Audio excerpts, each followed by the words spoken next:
Hi children, welcome to our channel learn think and grow. 1 മുതൽ 7 വരെയുള്ള ക്ലാസ്സുകളുടെ വീഡിയോകൾ നമ്മുടെ ചാനലിൽ അപ്ലോഡ് ചെയ്യുന്നുണ്ട്. ഓരോ ക്ലാസ്സുകളുടെയും വീഡിയോകൾ ചാനൽ പ്ലേലിസ്റ്റിൽ അവൈലബിൾ ആണ്. ഓരോ ക്ലാസ്സുകളുടെയും പ്ലേലിസ്റ്റ് ലിങ്കുകൾ വീഡിയോയുടെ താഴെ ഡിസ്ക്രിപ്ഷൻ ബോക്സിൽ നൽകിയിട്ടുണ്ട്. ഡിസ്ക്രിപ്ഷൻ ബോക്സിൽ ചാനലിൻ്റെ ഇമെയിൽ ഐഡിയും വാട്സാപ്പ് നമ്പറും കൊടുത്തിട്ടുണ്ട്. ഏതെങ്കിലും ക്ലാസ്സുകൾ ലഭിക്കുന്നില്ല എങ്കിൽ വാട്സാപ്പിൽ കോൺടാക്ട് ചെയ്യാവുന്നതാണ്. ഇനി നമുക്ക് വീഡിയോയിലേക്ക് പോകാം.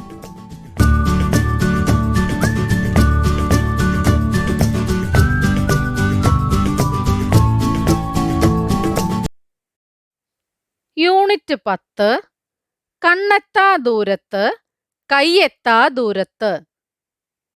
വേണുവും മുത്തച്ഛനും തമ്മിലുള്ള സംഭാഷണം എന്താണെന്ന് നോക്കാം. വേണു: മുത്തച്ഛ, അമേരിക്കയിലുള്ള ശാലിനി ചേച്ചിയുടെ കല്യാണത്തിന്റെ ക്ഷണക്കത്ത് വന്നിട്ടുണ്ട്. മുത്തശ്ശൻ: ഓഹോ, എന്നാണ് വന്നത്? പോസ്റ്റ്മാനെ കണ്ടില്ലല്ലോ. വേണു: ഇപ്പോൾ അവിടെ നിന്ന് അയച്ചിട്ടേ ഉള്ളൂ. മുത്തച്ഛൻ: കാലം പോയ പോക്കേ, കത്തയച്ചപ്പോൾ തന്നെ അത് ഇവിടെ കിട്ടിയോ? വേണു: ഇത് ഇമെയിലാണ് മുത്തച്ഛ. മുത്തച്ഛൻ: പണ്ടൊക്കെ ഒരു കത്തയച്ചാൽ കിട്ടാൻ ദിവസങ്ങളോളം എടുക്കുമായിരുന്നു.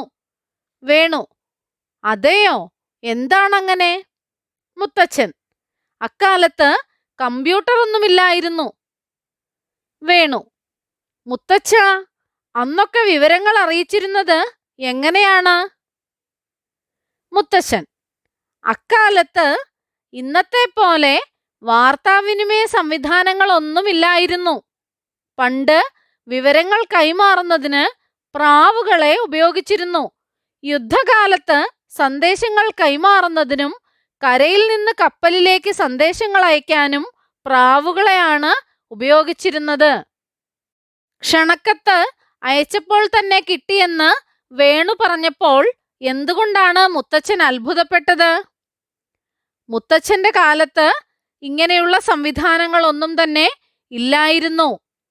പണ്ട് വിവരങ്ങൾ കൈമാറിയിരുന്നത് എങ്ങനെയൊക്കെയായിരുന്നു? കത്തിലൂടെയായിരുന്നു വിവരങ്ങൾ കൈമാറിയിരുന്നത്. ഒരു കത്തയച്ചാൽ കിട്ടാൻ ദിവസങ്ങളോളം വേണ്ടിവരുമായിരുന്നു. പിന്നെ എന്താണ് മുത്തച്ഛൻ പറഞ്ഞത്? വാർത്താവിനിമയ സംവിധാനങ്ങളൊന്നും ഇല്ലാതിരുന്ന ഒരു കാലമുണ്ടായിരുന്നു. അന്ന് എങ്ങനെയാണ് വിവരങ്ങൾ കൈമാറിയിരുന്നത്? പ്രാവുകളെ ഉപയോഗിച്ച്. യുദ്ധകാലത്ത് സന്ദേശങ്ങൾ കൈമാറുന്നതിനും കരയിൽ നിന്ന് കപ്പലിലേക്ക് സന്ദേശങ്ങൾ അയക്കാനും പ്രാവുകളെയാണ് ഉപയോഗിച്ചിരുന്നത്. സന്ദേശങ്ങൾ അയക്കാൻ പരിശീലനം നൽകിയ പ്രാവുകളെയാണ് ഉപയോഗിച്ചിരുന്നത്. അവ സന്ദേശങ്ങൾ എത്തിച്ച ശേഷം തിരികെ വരുമായിരുന്നു. പഴയ കാലത്ത് പക്ഷികൾക്ക് പുറമെ വിവരവിനിമയത്തിന് മറ്റെന്തെല്ലാം മാർഗങ്ങളാണ് ഉപയോഗിച്ചിരുന്നത്? പെരുമ്പറ, ദൂതൻ, അഞ്ചലോട്ടക്കാരൻ. പണ്ട് ജനങ്ങൾക്കിടയിൽ സന്ദേശങ്ങൾ കൈമാറാൻ പെരുമ്പറ പ്രത്യേക രീതിയിൽ മുഴക്കുമായിരുന്നു. വ്യത്യസ്ത സന്ദേശങ്ങൾ കൈമാറാൻ വിവിധ രീതിയിൽ പെരുമ്പറ മുഴക്കിയിരുന്നു. കൂടാതെ രാജാക്കന്മാരുടെ ഉത്തരവുകൾ ജനങ്ങളിലെത്താൻ ഭടന്മാർ പെരുമ്പറ മുഴക്കി ആളുകളുടെ ശ്രദ്ധ ക്ഷണിച്ചിരുന്നു. രാജാക്കന്മാർ സന്ദേശങ്ങൾ കൈമാറുന്നതിന് ഓല, ചെമ്പുതകിട്, പട്ടുതുണി തുടങ്ങിയവയിൽ വിവരങ്ങൾ കുറിച്ച് ദൂതൻ വശം കൊടുത്തുവിടുന്ന രീതിയും സ്വീകരിച്ചിരുന്നു. അഞ്ചലോട്ടക്കാർ ആരാണ്? കത്തുകൾ മേൽവിലാസക്കാരൻ എത്തിക്കുന്നതിനായി മണികിലുക്കി ഓടിയിരുന്ന തപാൽ ജീവനക്കാരനാണ് അഞ്ചലോട്ടക്കാരൻ. വിവരങ്ങൾ കൈമാറാൻ കത്തുകൾ പോലെ മറ്റെന്തെല്ലാം സംവിധാനങ്ങൾ ഉപയോഗിക്കുന്നുണ്ട്? ഇമെയിൽ ഉണ്ട്, ടെലഫോൺ, SMS, ഫാക്സ്. ചിത്രം നോക്കൂ. ഇവയിൽ ഏതെല്ലാം വാർത്താവിനിമയ ഉപകരണങ്ങളുടെ പേരുകൾ നിങ്ങൾക്കറിയാം? കമ്പ്യൂട്ടർ, ടെലിവിഷൻ, ടെലഗ്രാഫ്, ടെലിഫോൺ, പത്രം, radio, mobile phone, fax, walkie talkie. Land ഫോണിൽ നിന്നും മൊബൈൽ ഫോണിൽ നിന്നും ഫോൺ സന്ദേശം വഴിയാണ് വാർത്താവിനിമയം സാധ്യമാകുന്നത്. Mobile phone, computer. മൊബൈൽ ഫോണിൽ നിന്നും കമ്പ്യൂട്ടറിൽ നിന്നും SMS വഴി, കമ്പ്യൂട്ടറിൽ നിന്നോ ഇമെയിൽ വഴി, ഫാക്സ് മെഷീനിൽ നിന്ന് ഫാക്സ് സന്ദേശം അയക്കാം. വാക്കി ടോക്കിയിൽ നിന്ന് വാക്കി ടോക്കി സന്ദേശം. മാറ്റങ്ങൾ. അമ്മേ, എന്റെ പഠനയാത്രയുടെ കാര്യം അറിയിക്കാൻ അച്ഛന് കത്തെഴുതുകയാണോ? അതുമാത്രമല്ല, ഒരുപാട് വിവരങ്ങൾ അറിയിക്കാനുണ്ട്. കത്തു കിട്ടാൻ 3-4 ദിവസമാകില്ലേ? അമ്മയ്ക്കൊന്ന് ഫോൺ ചെയ്ത് പറഞ്ഞാൽ പോരെ? എന്തുകൊണ്ടാണ് കുട്ടി കത്തിനു പകരം ഫോൺ ചെയ്യാൻ ആവശ്യപ്പെടുന്നത്? കത്തും ഫോണും തമ്മിലുള്ള വ്യത്യാസം എന്താണ്? കത്ത് എഴുതിയ രൂപത്തിലാണ് സന്ദേശം കൈമാറുന്നത്. ഫോണോ സംസാരത്തിലൂടെയാണ് സന്ദേശം കൈമാറുന്നത്.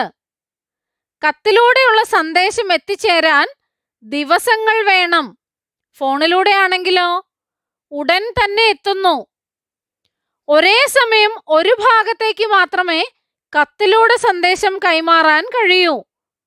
ഒരു കത്ത് ഇവിടെ നിന്ന് അയച്ചാൽ അതവിടെ കിട്ടി, അത് വായിച്ചു നോക്കുമ്പോൾ ഒരു വശത്തെ കാര്യങ്ങൾ മാത്രമേ അറിയാൻ സാധിക്കുകയുള്ളൂ.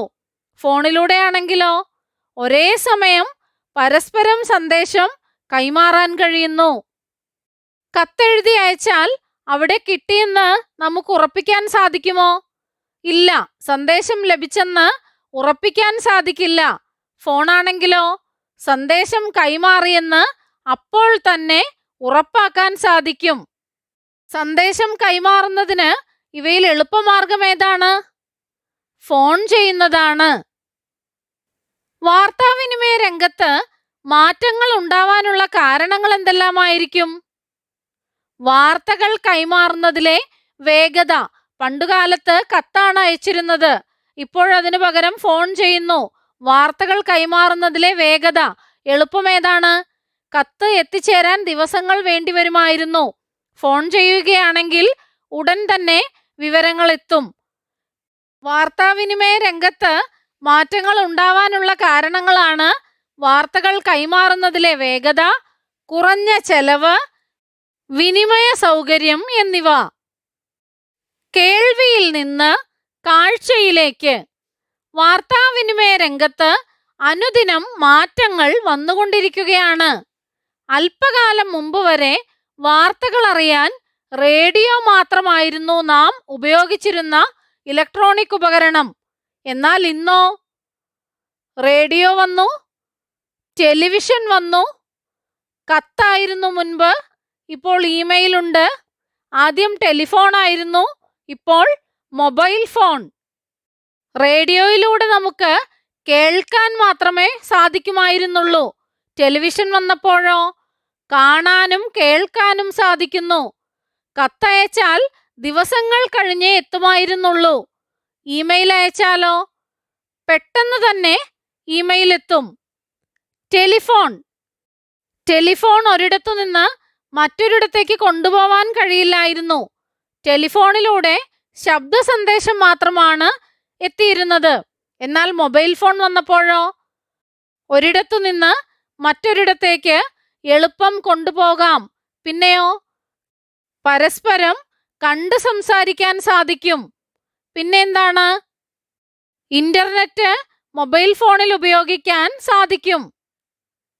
ഞങ്ങൾ വാർത്താവിനിമയ രംഗത്തെ നാഴികക്കല്ലുകൾ ആരൊക്കെയാണ്?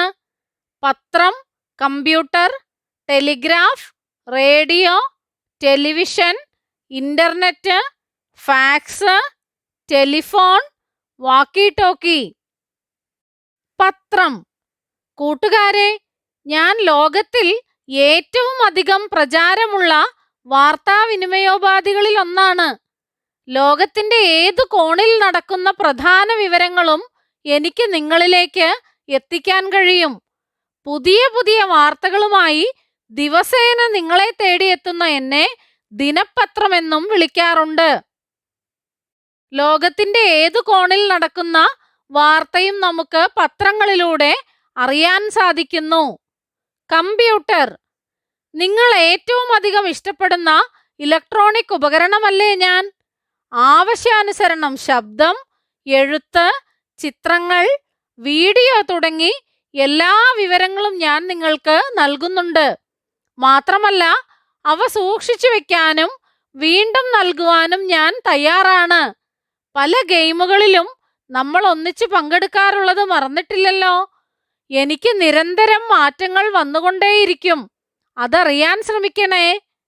ചിത്രത്തിൽ തന്നിരിക്കുന്ന കമ്പ്യൂട്ടർ ഡെസ്ക്ടോപ്പ് ആണ്. വേറെ ഏതെല്ലാം കമ്പ്യൂട്ടർ കൂട്ടുകാർ കണ്ടിട്ടുണ്ട്? ലാപ്ടോപ്പ് ഉണ്ട്, പാം ടോപ്പ് ഉണ്ട്. ലാപ്ടോപ്പിനേക്കാൾ ചെറിയ കമ്പ്യൂട്ടറിന്റെ രൂപമാണ് പാം ടോപ്പ്. കമ്പ്യൂട്ടർ എന്തെല്ലാം വിവരങ്ങളാണ് നമുക്ക് നൽകുന്നത്? ശബ്ദം, എഴുത്ത്, ചിത്രങ്ങൾ, വീഡിയോ തുടങ്ങി എല്ലാ വിവരങ്ങളും നൽകുന്നുണ്ട്.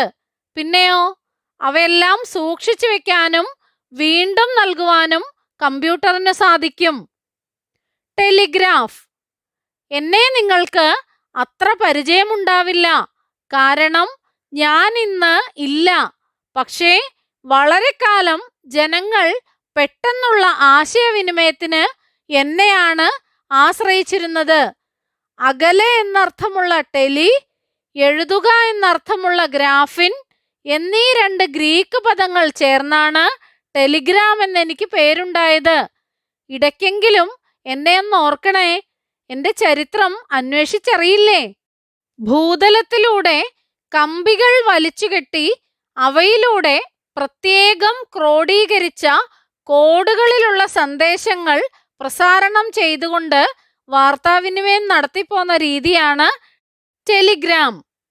ഇംഗ്ലീഷ് അക്ഷരമാലയിലെ ഓരോ അക്ഷരങ്ങൾക്കും വെവ്വേറെ കോഡുകളാണ് ഇതിൽ ഉപയോഗിച്ചിരുന്നത്.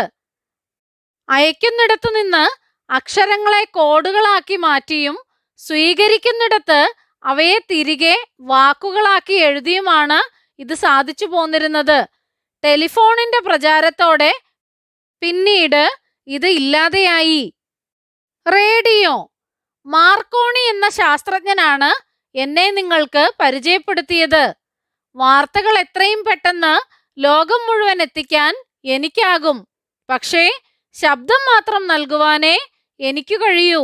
എങ്കിലും വിജ്ഞാനപ്രദവും രസകരവുമായ എന്തെല്ലാം പരിപാടികളാണ് ദിവസവും നിങ്ങൾക്കായി ഒരുക്കുന്നതെന്നറിയാമോ?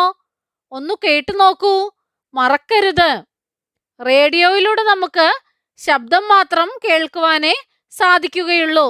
എന്നാലും ലോകത്തിലെ എല്ലായിടത്തെയും വാർത്തകൾ എത്രയും പെട്ടെന്ന് നമ്മളിലേക്ക് എത്തിക്കുവാൻ റേഡിയോയ്ക്ക് കഴിയും. ടെലിവിഷൻ ഞാൻ ഇന്ന് നിങ്ങളുടെ വീട്ടിലെ ഒരു അംഗത്തെ പോലെയാണ്. ടെലി എന്ന ഗ്രീക്ക് പദവും വിഷൻ എന്ന ലാറ്റിൻ പദവും ചേർന്നാണ് എൻ്റെ പേരുണ്ടായത്. വാർത്തകൾ, വിജ്ഞാനം, വിനോദം തുടങ്ങി ഒട്ടേറെ വിശേഷങ്ങളുമായാണ് ഞാൻ നിങ്ങളുടെ മുന്നിലെത്തുന്നത്. ഇന്റർനെറ്റ് ലോകത്തിലെ എല്ലാ ഭാഗങ്ങളിലുമുള്ള കമ്പ്യൂട്ടറുകളെ പരസ്പരം ബന്ധിപ്പിച്ച് വിവരങ്ങൾ കൈമാറാൻ എനിക്ക് കഴിയും. പരസ്പരം കണ്ടു സംസാരിക്കാനും വീഡിയോ കോൺഫറൻസ് നടത്താനുമെല്ലാം എനിക്ക് സാധിക്കും. ഇപ്പോൾ നിങ്ങൾക്ക് മനസ്സിലായില്ലേ വിജ്ഞാനം വിരൽത്തുമ്പിൽ എന്ന വിശേഷണം എനിക്ക് നന്നായി ചേരുമെന്ന്. വിജ്ഞാനം വിരൽത്തുമ്പിൽ എന്ന് പറയുന്നത് എന്തുകൊണ്ടാണ്? ഒറ്റ മൗസ് ക്ലിക്കിൽ തന്നെ നമുക്കറിയേണ്ട കാര്യങ്ങൾ ഇന്റർനെറ്റിൽ നിന്ന് അറിയാൻ സാധിക്കും. ഫാക്സ് ചിത്രങ്ങളും വിവരങ്ങളുമായി എന്നെ ഏൽപ്പിക്കുന്ന ഏതു സന്ദേശത്തിൻ്റെയും തനിപ്പകർപ്പ് ഏതു രാജ്യത്ത് വേണമെങ്കിലും എത്തിക്കാൻ എനിക്ക് കഴിയും. കൂടെ ഫോൺ സന്ദേശവും കൈമാറാൻ പറ്റും. എൻ്റെ പേരാണ് ഫാക്സ്. ചിത്രങ്ങളും വിവരങ്ങളും ഫോൺ സന്ദേശവും കൈമാറാൻ ഫാക്സിലൂടെയും സാധിക്കും. ടെലിഫോൺ മിസ്റ്റർ വാട്സൺ, ഇവിടെ വരൂ, എനിക്ക് നിങ്ങളുടെ സഹായം വേണം. എൻ്റെ ആദ്യ ശബ്ദമാണിത്.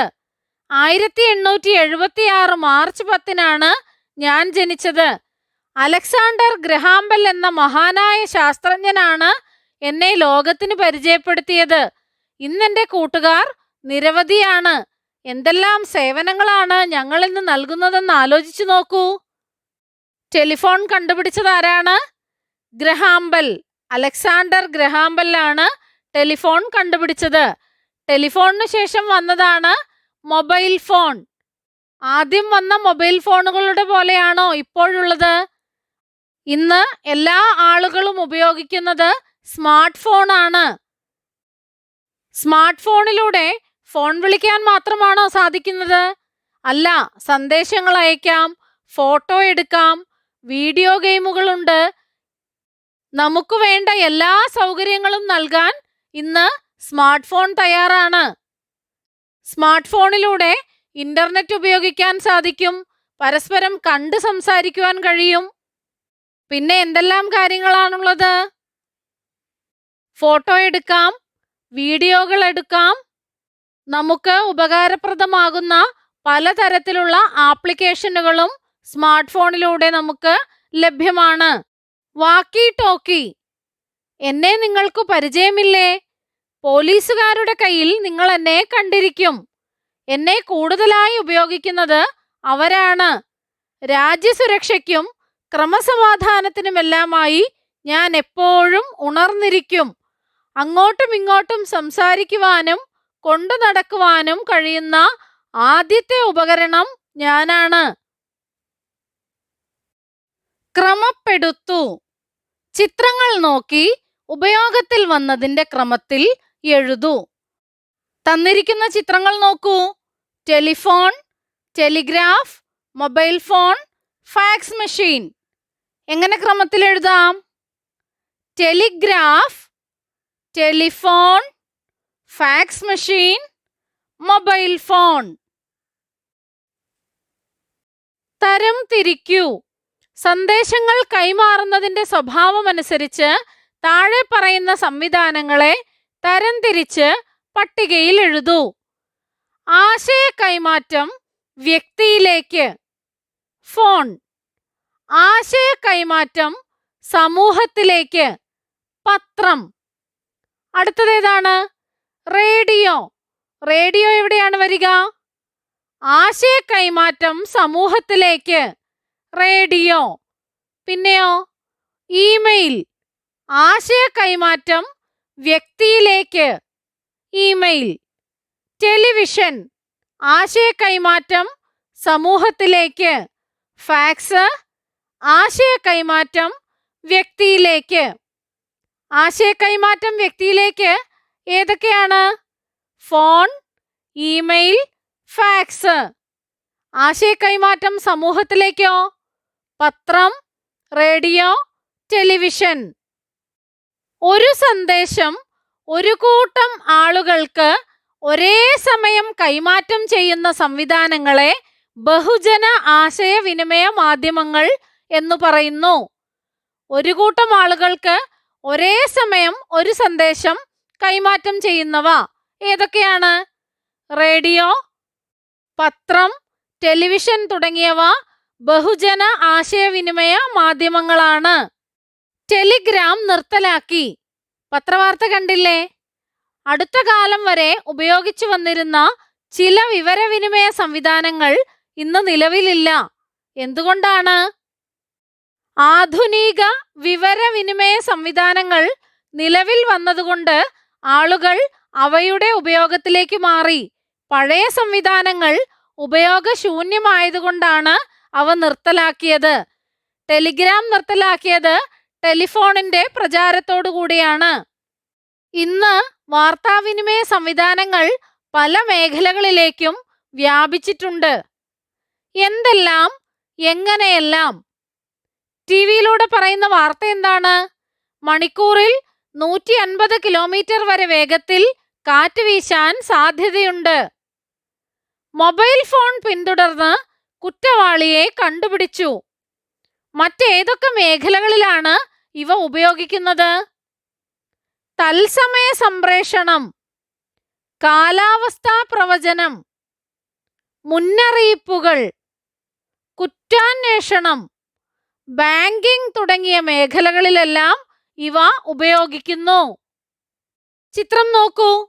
മൊബൈൽ ഫോണിലൂടെ ശബ്ദം എങ്ങനെയാണ് കേൾവിക്കാരനിലെത്തുന്നത്? മൊബൈൽ ഫോണിൽ നിന്ന് ശബ്ദം സിഗ്നലിന്റെ രൂപത്തിൽ ടവറിലേക്ക് പോകുന്നു. ടവറിൽ നിന്നാണ് വീണ്ടും അത് കേൾവിക്കാരന്റെ ഫോണിലേക്ക് എത്തുന്നത്. വിവരവിനിമയ സാങ്കേതികവിദ്യ അനുദിനം പുരോഗമിച്ചു വരികയാണ്. കാലാവസ്ഥാ മാറ്റങ്ങൾ, പ്രകൃതി ദുരന്തങ്ങൾ മുതലായവ മുൻകൂട്ടി അറിയാൻ ഇത് നമ്മെ സഹായിക്കുന്നു. ലോകത്തിന്റെ ഏതു ഭാഗത്തു നിന്നുമുള്ള വിവരങ്ങൾ നമ്മുടെ വീട്ടിലിരുന്നു കൊണ്ട് തന്നെ അറിയാനും വിവരങ്ങൾ മറ്റുള്ളവരെ അറിയിക്കാനും വിവരവിനിമയ സാങ്കേതികവിദ്യ പ്രയോജനപ്പെടുന്നു. വിവരവിനിമയ സാങ്കേതികവിദ്യ എന്തിനൊക്കെയാണ് പ്രയോജനപ്പെടുന്നത്? കാലാവസ്ഥാ മാറ്റങ്ങൾ അറിയാൻ, പ്രകൃതി ദുരന്തങ്ങൾ മുൻകൂട്ടി അറിയാൻ ഒക്കെ നമ്മെ സഹായിക്കുന്നു. നമ്മുടെ വീട്ടിലിരുന്നു കൊണ്ട് തന്നെ ഇവയെല്ലാം നമുക്ക് അറിയാൻ സാധിക്കുന്നു. വിലയിരുത്താം. ആദ്യകാലത്ത് വിവരങ്ങൾ കൈമാറാൻ ഉപയോഗിച്ചിരുന്ന പക്ഷി ഏതാണ്? പരുന്ത്, പ്രാവ്, കുയിൽ. പ്രാവാണ്. വാർത്തകൾ കാണാനും കേൾക്കാനും കഴിയുന്ന മാധ്യമം? റേഡിയോ, ടെലിവിഷൻ, പത്രം. ഇവയിലേതാണ് കാണാനും കേൾക്കാനും കഴിയുന്നത്? ടെലിവിഷൻ. നിങ്ങൾക്കറിയാവുന്ന മലയാള പത്രങ്ങളുടെ പേരുകൾ എഴുതുക. കൂട്ടുകാർ എഴുതി നോക്കൂ. ഏതൊക്കെയാണ്? മലയാള മനോരമ, മാതൃഭൂമി, ദേശാഭിമാനി. വേറെ ഏതെല്ലാം പത്രങ്ങളുണ്ട്? ആദ്യകാല വാർത്താവിനിമയ ഉപകരണങ്ങളുടെ പരിമിതികൾ എന്തെല്ലാമായിരിക്കും? എന്തൊക്കെയാണ്? വാർത്തകൾ കൈമാറുന്നതിലെ കാലതാമസം, സന്ദേശം ലഭിച്ചുവെന്ന് ഉറപ്പുവരുത്താൻ കഴിയാത്ത അവസ്ഥ, ഒരേ സമയം ഒരു ഭാഗത്തേക്ക് മാത്രമേ സന്ദേശം കൈമാറാൻ കഴിഞ്ഞിരുന്നുള്ളൂ. ഇവയെല്ലാമാണ് ആദ്യകാല വാർത്താവിനിമയ ഉപകരണങ്ങളുടെ പരിമിതികൾ. ലാൻഡ് ഫോൺ, മൊബൈൽ ഫോൺ എന്നിവയുടെ മികവുകളും പരിമിതികളും കണ്ടെത്തുക. ലാൻഡ് ഫോൺ ഒരേ സമയം പരസ്പരം ശബ്ദ സന്ദേശം കൈമാറാൻ കഴിയുന്നു. പിന്നെയോ കൈകളിൽ കൊണ്ടു നടക്കാൻ കഴിയില്ല. മൊബൈൽ ഫോണോ കൈകളിൽ കൊണ്ടു നടക്കാം, സന്ദേശങ്ങളും ഫോട്ടോകളും അയക്കാൻ സാധിക്കും, ഇന്റർനെറ്റ് ഉപയോഗിക്കാം, പരസ്പരം കണ്ട് സംസാരിക്കാൻ കഴിയുന്നു. എന്താണ് മൊബൈൽ ഫോണിന്റെ പരിമിതി? ചാർജ് തീർന്നു പോയാൽ ആശയവിനിമയം സാധ്യമല്ല.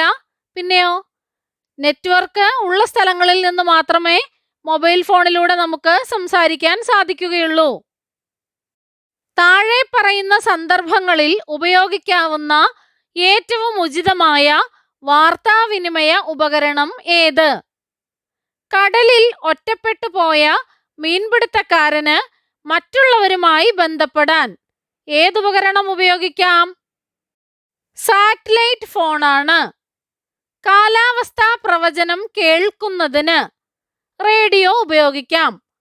ഇന്ത്യയും ശ്രീലങ്കയും തമ്മിലുള്ള ക്രിക്കറ്റ് മത്സരം തത്സമയം കാണുന്നതിന് ടെലിവിഷൻ ഉപയോഗിക്കാം.